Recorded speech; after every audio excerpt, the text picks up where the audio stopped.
شروع اللہ کا نام لے کر جو بڑا مہربان نہایت رحم والا ہے۔ میں روز قیامت کی قسم کھاتا ہوں اور نفس لوامہ کی قسم کھاتا ہوں کہ سب لوگ اٹھا کر کھڑے کیے جائیں گے۔ کیا انسان یہ خیال کرتا ہے کہ ہم اس کی بکھری ہوئی ہڈیاں اکٹھی نہیں کریں گے؟ ضرور کریں گے، اور ہم اس بات پر قادر ہیں کہ اس کی پور درست کر دیں۔ مگر انسان چاہتا ہے کہ آئندہ بھی خود سری کرتا چلا جائے، پوچھتا ہے کہ قیامت کا دن کب آئے گا؟ تو جب آنکھیں چندیا جائیں اور چاند گہنا جائے اور سورج اور چاند جمع کر دیے جائیں، اس دن انسان کہے گا کہ کہاں ہے بھاگنے کی جگہ؟ کہیں نہیں، کوئی جائے پناہ نہیں۔ اس روز تمہارے پروردگار ہی کے پاس تمہیں جا ٹھہرنا ہے۔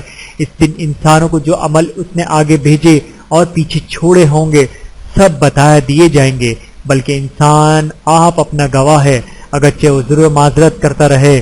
اور اے پیغمبر صلی اللہ علیہ وآلہ وسلم، وحی کے پڑھنے کے لیے اپنی زبان کو تیز حرکت نہ دیا کرو کہ اس کو جلد سیکھ لو۔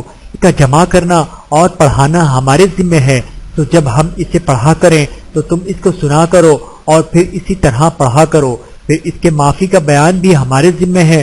مگر لوگو، تم دنیا کو دوست رکھتے ہو اور آخرت کو چھوڑے دیتے ہو۔ اس روز بعض چہرے رونقدار ہوں گے، اپنے پروردگار کی طرف نظر کیے ہوں گے، اور بہت سے چہرے اس دن اداس ہوں گے، خیال کریں گے کہ ان کے ساتھ کمر توڑ معاملہ کیا جائے گا۔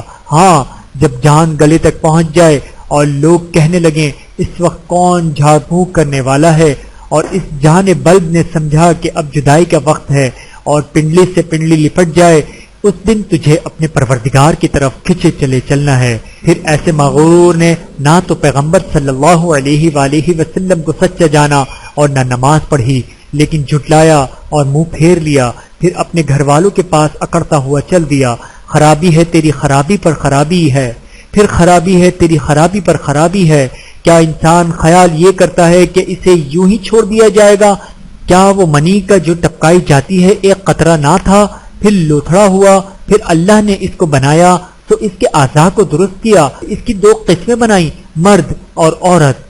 کیا اس کو اس بات پر قدرت نہیں کہ مردوں کو زندہ کر دے؟